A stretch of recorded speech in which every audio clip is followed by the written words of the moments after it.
Welcome बच्चों, welcome to unlock science. मैं कमलेश यादव, आपका केमिस्ट्री एक्सपर्ट, अपने प्रॉमिस के अकॉर्डिंग क्लास 10th का first chapter chemical reactions and equations लेकर आपके सामने उपस्थित हूं। बच्चों, आज इस चैप्टर का पहला लेक्चर है जिसमें हम इस चैप्टर को थोड़ा सा इंट्रोडक्शन के फॉर्म में पढ़ेंगे। बच्चों, इस चैप्टर में हमें मेनली केमिकल रिएक्शंस और टाइप्स ऑफ केमिकल रिएक्शंस के बारे में पढ़ना है, लेकिन उससे पहले कुछ बेसिक चीजें हमें जाननी होंगी जो इससे रिलेटेड है। Physical change and chemical change, ये टॉपिक सभी लोगों ने क्लास 9 में पढ़ा है। आई एम वेरी श्योर कि आपको क्लियर होगा, क्योंकि बहुत अच्छे से वहां पर समझाया गया होगा। फिर भी हम एक बेसिक सा पॉइंट इन दोनों के बीच का जरूर लेना चाहेंगे ताकि आपको आगे कोई कंफ्यूजन ना रहे। बच्चों, मैं एक एग्जांपल लेता हूं और वो एग्जांपल है वाटर।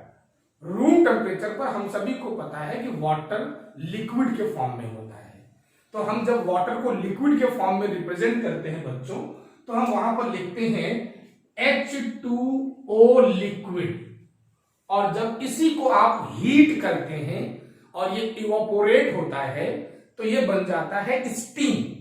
अब स्टीम को अगर आपको रिप्रेजेंट करना है तो वहां पर हम इसी H2O को लिखते हैं H2O, G for gas, S for liquid. अब अगर आप उसी वाटर का टेम्परेचर डाउन करें, डिक्रीज करें और उसको सॉलिडिफाई करें, या सिंपल लैंग्वेज हम कहें कि फ्रीज करें, तो फ्रीज करने में it will convert into ice. और जब आइस को हम लिखेंगे तो हम फिर लिखेंगे H2O और ब्रैकेट में लिखेंगे S। तो आप ये देख रहे हैं कि this is water in liquid. जब आपने टेम्परेचर इंक्रीज किया, इसको हीट किया, तो it will evaporate and gives you steam, but फिर भी इसका फॉर्मूला H2O है। अब हमने वाटर में टेम्परेचर वाटर का कम करके उसको फ्रीज किया, आइस बना ली, तो भी उसका फॉर्मूला H2O है, बट फिजिकल स्टेट सॉलिड है। तो आप देख रहे हो कि तीनों स्टेट में, लिक्विड, गैस और सॉलिड में, H2O का कंपोजिशन सेम है, it is remains same. So all those changes in which the composition of the substance or compound is remain unchanged, it is remain constant, remain same, those changes are known as physical changes, जो आपने कई सारे physical changes class 9 में पढ़े होंगे। दूसरा जो है chemical change. What is chemical change? जब हम किसी भी चेंज में, किसी भी कंपाउंड में ये चेंज करेंगे और उस चेंज के बाद उसका कंपोजिशन बदल जाएगा।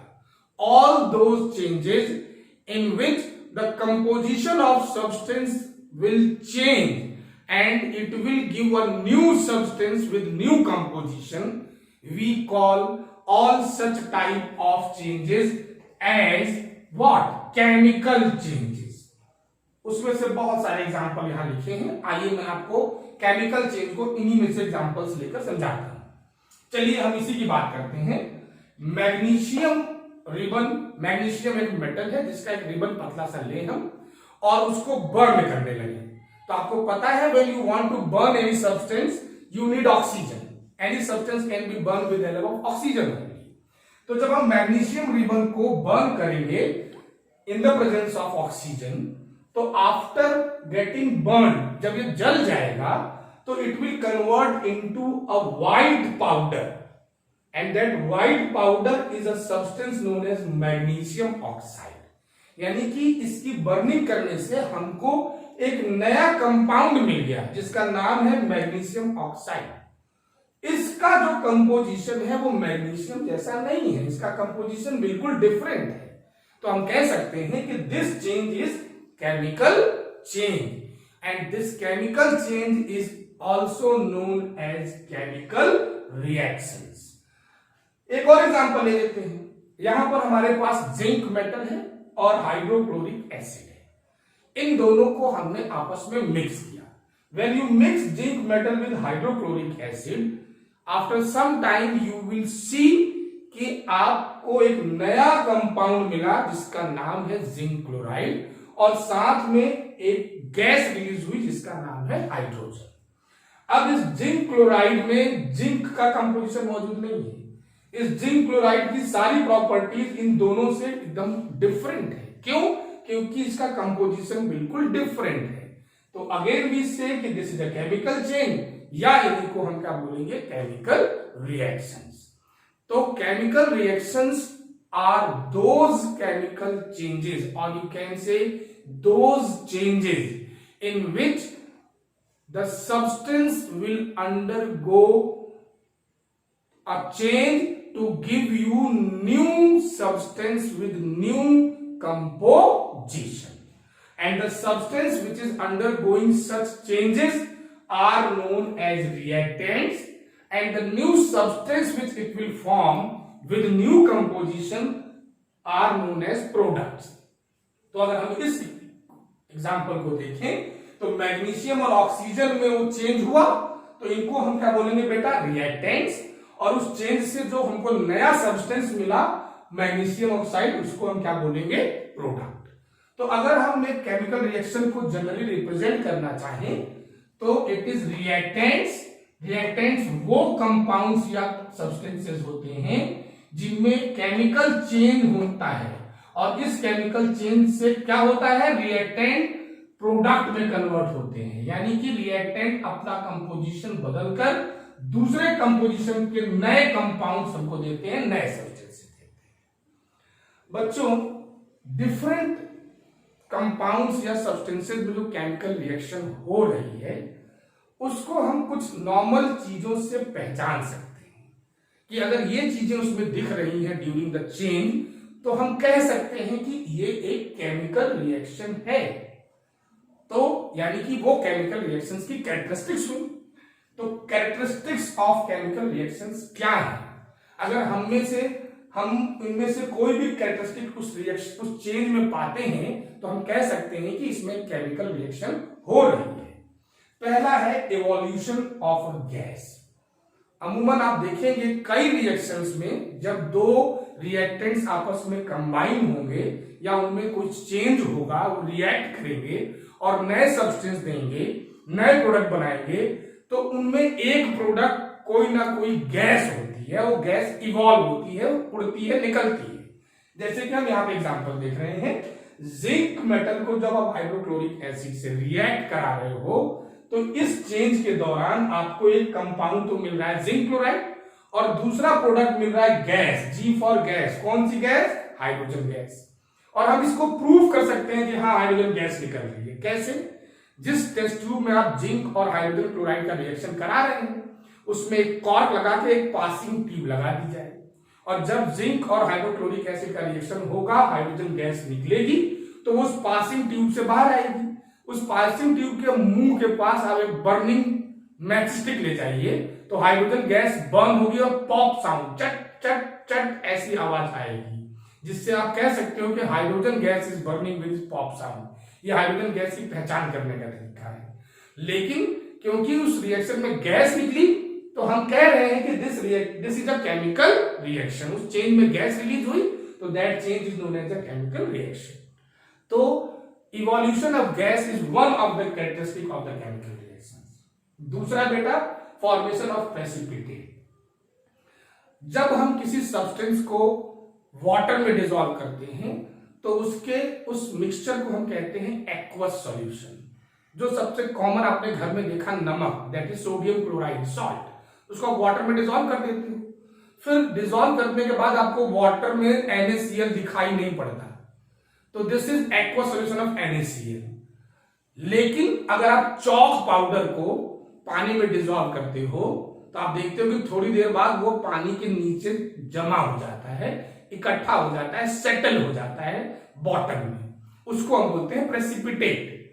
तो अगर किसी दो कंपाउंड के बीच में कोई रिएक्शन हो रही है, जैसे कि ये, और वो भी किस फॉर्म में, उनके एक्वस फॉर्म में, यानी कि this is the solution of lead nitrate in water and this is the solution of sodium iodide in water.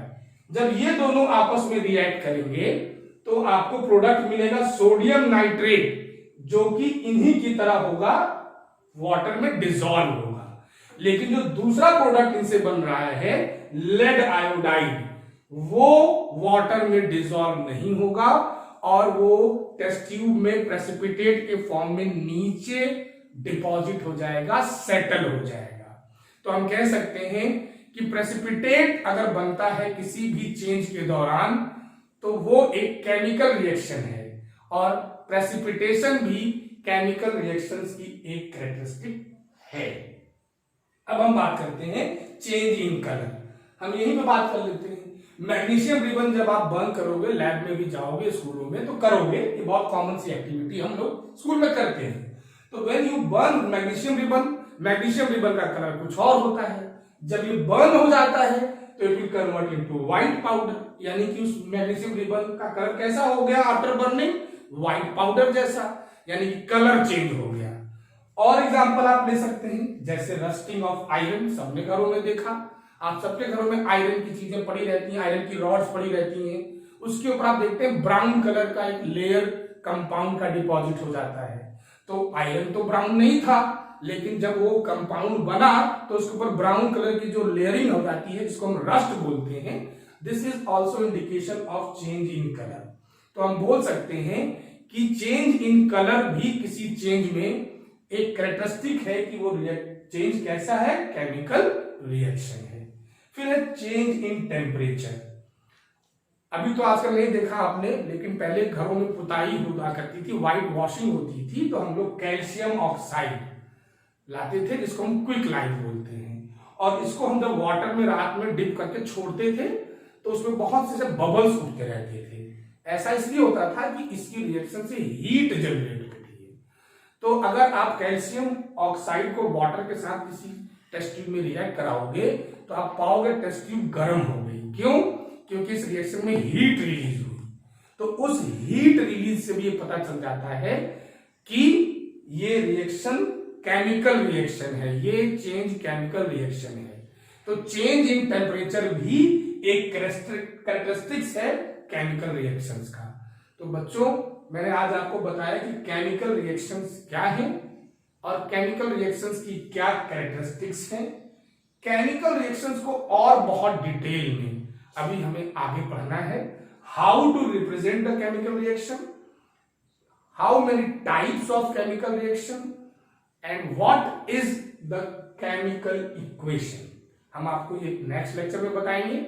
अगर आपको हमारे लेक्चर समझ में आया, अगर आपको ये पसंद आया, तो आप मेरे चैनल को लाइक करें, शेयर करें, सब्सक्राइब करें और बेल आइकन जरूर दबाएं बच्चों, ताकि मेरे और मेरी पूरी टीम के आने वाले लेक्चर्स का नोटिफिकेशन आपको मिलता रहे। हमारी वेबसाइट www.unlockscience.in पर जरूर विजिट करिए और हमारा फेसबुक पेज भी लाइक करिए। और मैं आपसे उम्मीद करूंगा कि अगले सेशन में हम लोग फिर से मिलेंगे। Thank you.